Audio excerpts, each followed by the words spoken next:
Pertanyaan pertama di sini, sang anak memiliki harta yang belum pernah dibayarkan zakatnya. Kemudian sang anak meninggal dunia. Ayah yang miskin terpisah lama dengan sang anak dan belum pernah menerima nafkah dari sang anaknya. Bolehkah sebagian zakat sang anak diberikan kepada ayah yang miskin? Kalau zakat tidak boleh kepada orang tua dan tidak boleh kepada anak.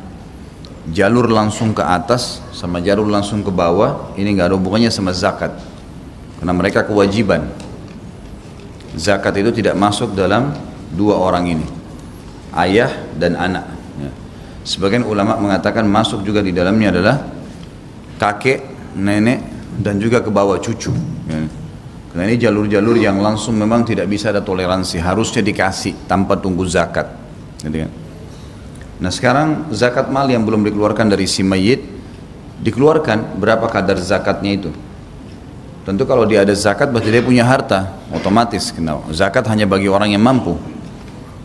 Lebih daripada itu yang dia tinggalkan warisan, maka ayahnya punya hak, karena ayah penerima warisan. Maka ayah yang miskin diberikan dari warisannya dan bukan dari zakat malnya, karena zakat mal nggak bisa untuk ayah atau untuk anak. Allahu a'lam. Penjualan yang salah satu pembayarannya bisa pakai kartu kredit, hasilnya bagi si penjual haram atau tidak? Ini pertanyaan di luar tema sebenarnya. Baik, penjualan yang salah satu pembayarannya bisa dipakai dengan kartu kredit, hasilnya bagi penjual itu haram atau tidak? Tentu saja di sini minimal sekali adalah syubhat minimal. Karena ada sebagian ulama yang mengatakan kalau seandainya tidak ada pembayaran di satu negara kecuali dengan kartu kredit, nggak bisa kecuali dengan itu, maka ulama ada yang mengatakan dibolehkan, tapi dia harus hindari bunga-bunganya, dia hindari bunganya, dia hindari banyak hal yang harus dihindarin lah, gitu kan. Tentu jauh lebih aman kalau dia tidak melakukannya. Tapi kalau di negara yang umumnya kaum muslimin kayak kita di Indonesia, nggak perlu semua, nggak perlu semua. Ya kalau bahasa langsung saya sebenarnya kalau antum bisa tutup aja semua kartu kreditnya, gitu kan. Nah ini berbahaya sekali. Kita sangat riskan. Misal kita ambil 0%, nggak ada bunganya kok, 0% cicilan. HP harga 3 juta ya 3 juta juga, benar. Tapi kalau antum telat sehari, kira-kira misal telat jam 12 malam batasnya, kita baru ingat jam 1 malam, lalu bayar, kena tetap 50 ribu kah, 20 ribu kah, itu riba. Dan 1 dirhamnya lebih berat daripada 36 kali berzina. Walaupun awalnya tidak niat riba, tapi ini memang kartu kredit, kartu itu kartu riba. Kenapa harus libatkan diri di situ? Dan saya yakin teman-teman yang sudah biasa terlibat dengan masalah kartu kredit ini tahu bagaimana rumitnya itu. Kalau makin sering kredit maka makin rumit. Tiap bulan pusing cari dari mana duitnya. Kenapa nggak ditabung saja? Kita mampu cash, kita beli cash, gitu kan? Dan dicicil satu persatu sesuai dengan kebutuhan. Tidak perlu harus semuanya. Allahu a'lam, itu jauh lebih baik. Tadi saya kasih pendapat ulama umumnya kalau di wilayah non muslim, karena ada beberapa negara memang sudah nggak ada lagi cash, gitu. Semuanya orang sudah menggunakan kartu dan tidak ada lagi kartu kecuali kartu kredit yang ada misal. Maka ini berbeda hukumnya. Ya. Saya dilahirkan dan dibesarkan oleh orang tua yang berbeda. Saya dibawa sejak umur 1 tahun hingga sekarang. Bagaimana adab terhadap keempat orang tua saya? Mana yang harus saya dahulukan? Apabila ada permintaan yang bertentangan antara ibu kandung dengan ibu yang membesarkan saya, tetap ibu kandung. Orang-orang yang membesarkan kita, mereka dapat pahala dengan membiayai seorang anak muslim. Itu udah cukup buat mereka sebenarnya. Dan kita tetap harus membalas kebaikan dengan kebaikan. Kata Allah SWT, hal jazaul ihsani ilal ihsan. Bukankah kebaikan harus dibalas dengan kebaikan? Dan juga kita disuruh, kata Nabi SAW dalam hadis Bukhari Muslim, kalau seseorang berbuat baik pada kalian, baik balaslah dengan yang setimpal, yang seimbang. Kalau kalian tidak punya maka bacalah, ucapkanlah jazakallahu khairan, gitu kan? Maka itu sudah cukup membalas apa yang telah orang itu berbuat baik. Jadi kita berbuat baik sama mereka sebagaimana umumnya muslimin yang pernah berbuat baik dengan kita. Tapi kalau bertemu antara ibu angkat dengan ibu kandung, mustahil ibu angkat didahulukan, tetapi ibu kandung. Dan sudah kita bahas panjang lebar tadi, jangankan ibu kandung kita tidak punya jasa, ya, dia mengantongi kita di rahimnya saja 9 bulan sudah cukup itu. untuk kita harus lebih dahulukan dari wanita yang lain walaupun mereka membiayai kita seumur hidup. Saya mau bertanya, bagaimana cara seorang anak menolak sholat berjamaah di rumah bersama orang tuanya dan memilih sholat di masjid, dan apakah itu termasuk tidak berbakti kepada orang tua? Disampaikan apa adanya, karena sholat wajib adalah wajib, haknya Allah. Kalau bertemu antara hak wajibnya Allah dengan hak wajibnya makhluk, yang didahulukan yang mana? Haknya Allah. Sholat di masjid wajib bagi laki-laki, itu pendapat jumhur ulama, gitu kan? Ulama Syafi'iyah yang mengatakan sunnah muakkadah, tapi umumnya jumhur ulama mengatakan wajib, dan banyak dalil berhubungan dengan masalah wajibnya. Seperti hadis Nabi SAW, saya ingin agar seseorang menggantikan saya, diiqamahkan sholat, dan ada seseorang yang menggantikan saya jadi imam, lalu saya keluar membakar rumah orang-orang yang tidak pergi sholat di masjid. Ada ancaman, dan semua sesuatu ibadah yang diikuti dengan ancaman kalau tidak dikerjakan berarti dosa besar. Dari sini ulama mengatakan sholat di masjid wajib bagi laki-laki, kan gitu. Itu jumhur ulama, sudah jelas pendapat mereka. Nah, karena wajib bertemu dengan bakti sama orang tua, ayah yang minta kita sholat juga wajib, maka kita dahulukan haknya Allah. Tapi pakailah cara, kata Allah tadi, ya, ucapkanlah kalimat yang baik, yang santun, merendah dengan mereka. Misal ayah, maaf, bisa nggak saya sholat di masjid sebentar aja, saya balik saya jamaah lagi sama ayah. Kan boleh kita sholat berjamaah 2 kali. Muadz bin Jabal dalam hadis Bukhari sholat bersama Nabi SAW, lalu kemudian pulang mengimami lagi kaumnya. Nggak ada masalah itu. Sampaikan seperti itu, gitu kan? Kita cari jalan supaya orang tua kita ridho, tapi jangan juga ketinggalan haknya Allah SWT. Kalaupun sampai dia bilang, udahlah sholat di sini, maaf ayah, ini hak wajibnya Allah, saya dahulukan. Tapi apapun yang ayah minta berhubungan dengan hak makhluk, ayah saya dahulukan. Kita bahasakan baik-baik. Ya, dan maaf ya ayah, saya harus jalan ya, sebentar saya balik, insya Allah. Ayah mau apapun saya bantu. Dengan santun kita bahasakan, insya Allah bisa mengerti kok. Insya Allah bisa mengerti. Saya pernah mengalami hal itu pada diri saya sendiri ya. Pernah ayah saya manggil saya sholat, saya bahasakan baik-baik. Waktu itu beliau sholat di rumah, karena dalam kondisi memang kurang sehat, maka saya pamit baik-baik, dan beliau mengerti, alhamdulillah. Saya ke masjid, lalu saya balik khidmah dengan beliau, tidak ada masalah. Insya Allah kalau kita niatnya ikhlas, Allah akan bantu itu. Ya. Ayah saya minta dikirim uang tiap bulan, dan sudah saya kirim, namun dari cerita tetangga di kampung, uang tersebut dipakai untuk mabuk-mabukan. Bagaimana hukumnya? Kalau dipakai untuk maksiat jangan dikasih.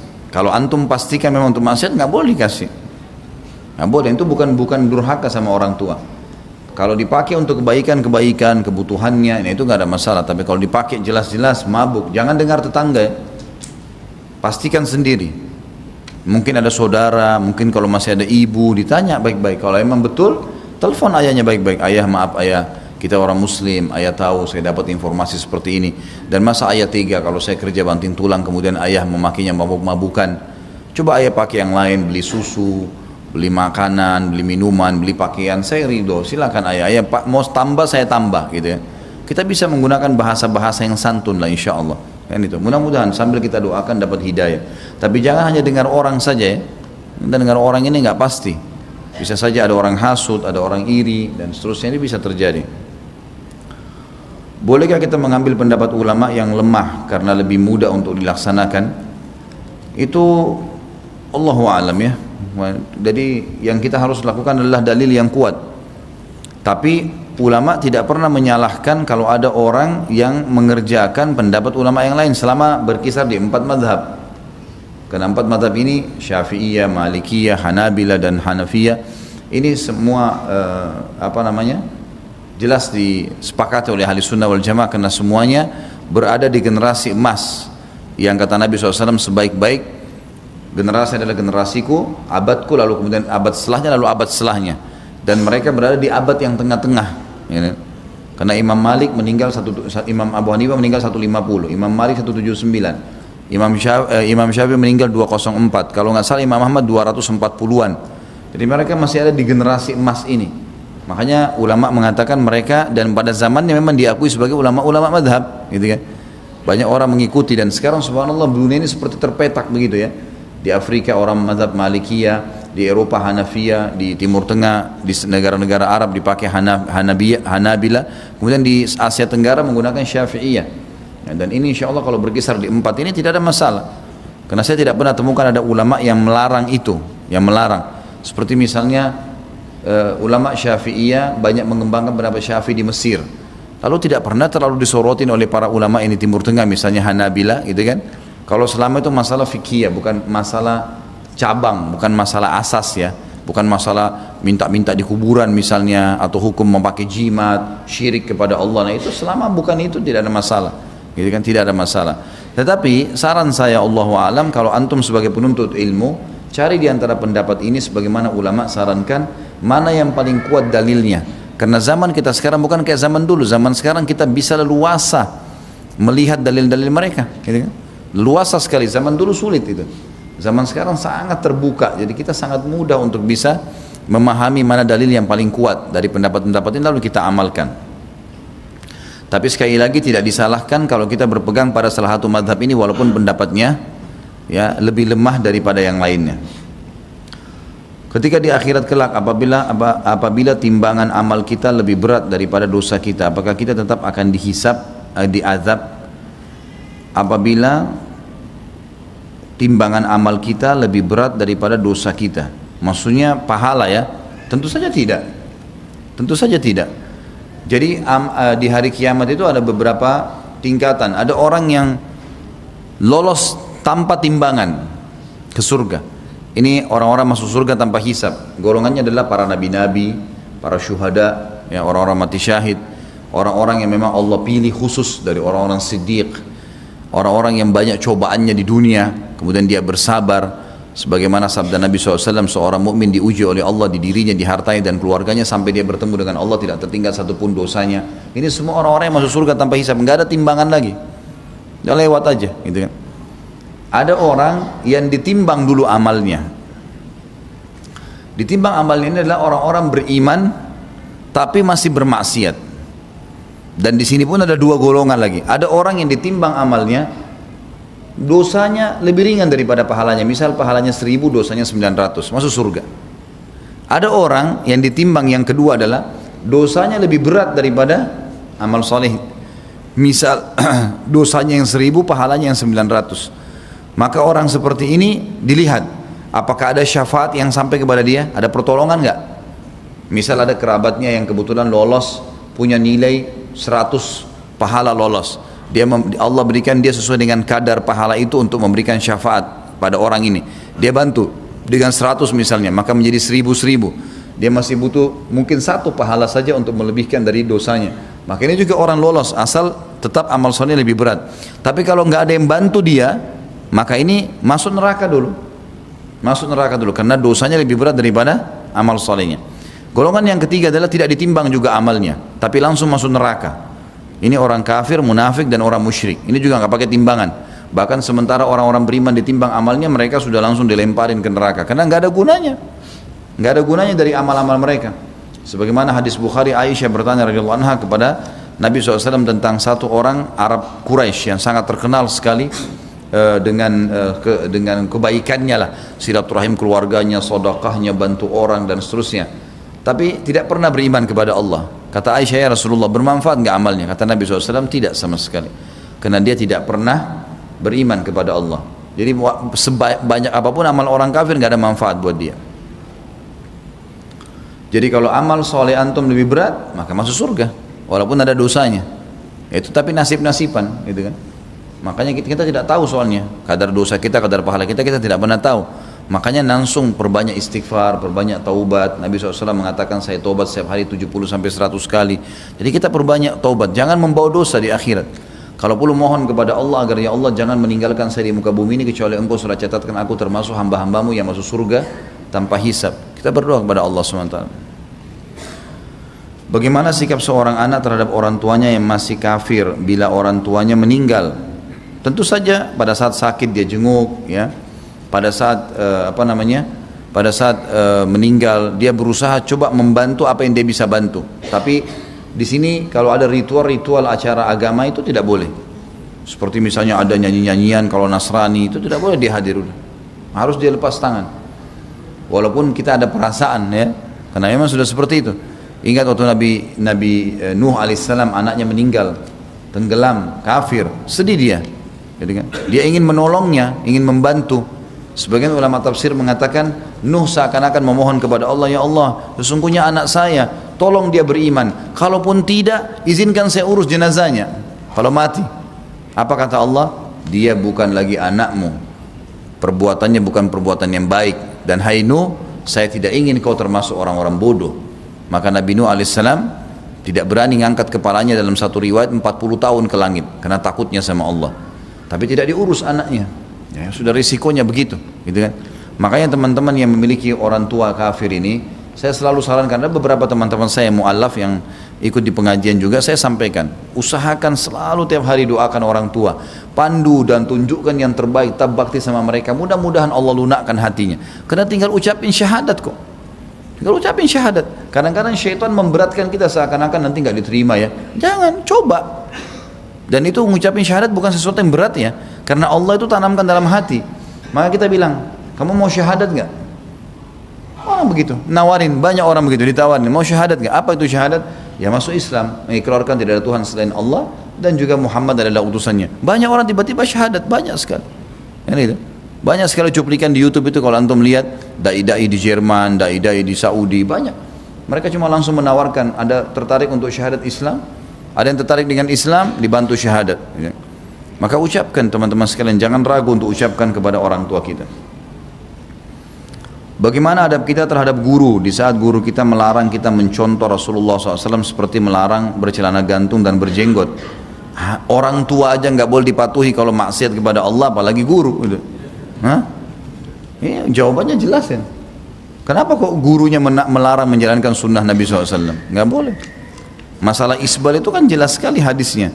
Dan saya sudah bilang teman-teman sekalian, hukum hadis Nabi SAW dari perkataan, perbuatan Nabi SAW dilihat wajib atau sunnahnya. Kalau perintah, dari adanya ancaman kalau tidak dikerjakan, kayak sholat 5 waktu misalnya. Ada ancaman kan? Siapa yang meninggalkan sholat secara sengaja, kata Nabi SAW, dia telah kafir. Maka jelas ya, perbedaan dasar antara kami dengan kafir adalah meninggalkan sholat. Sampai meninggalkan dia telah kafir. Berarti ada ancaman, berarti menandakan sholat 5 waktu wajib. Karena kalau tidak dikerjakan ada ancaman. Kalau perbuatan perintah Nabi SAW tapi tidak ada ancaman, seperti misalnya perintah sholat, sholatlah, siapa yang mengerjakan puasa 3 hari setiap bulan misalnya, pahalanya sama dengan setahun. Motivasi. Nah itu hukumnya sunnah. Dikerjakan boleh, tidak dikerjakan boleh. Tidak ada ancaman kan kalau tidak dikerjakan. Puasa Senin Kamis saya ingin, kata Nabi SAW, puasa Senin Kamis, karena pada saat itu amal sedang dilaporkan kepada Allah. Nah itu nggak ada masalah. Gitu. Jadi berarti perintah dia wajib kalau ada ancaman ditinggalkan, kalau tidak ada ancaman maka hukumnya sunnah. Larangan juga begitu.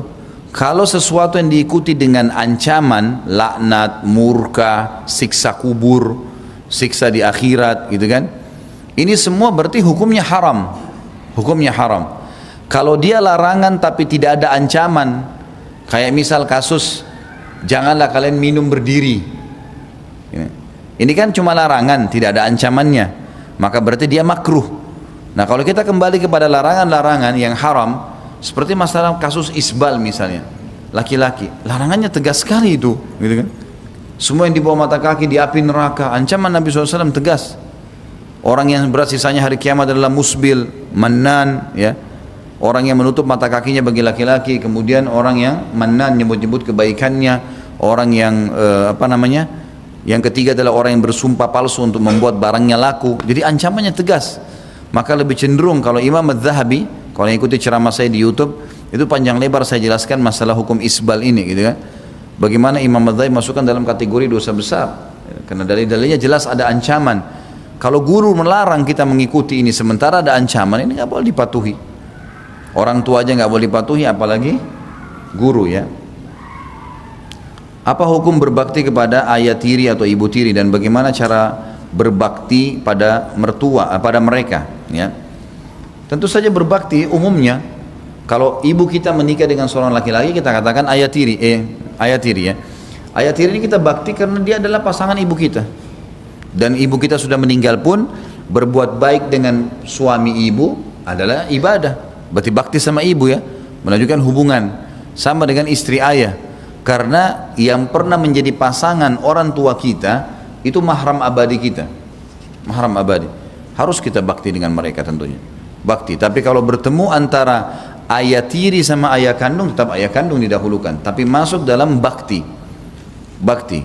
Pasangan orang tua berarti kita wajib bakti juga. Ya. Tapi kedudukannya tidak selevel dengan orang tua kandung.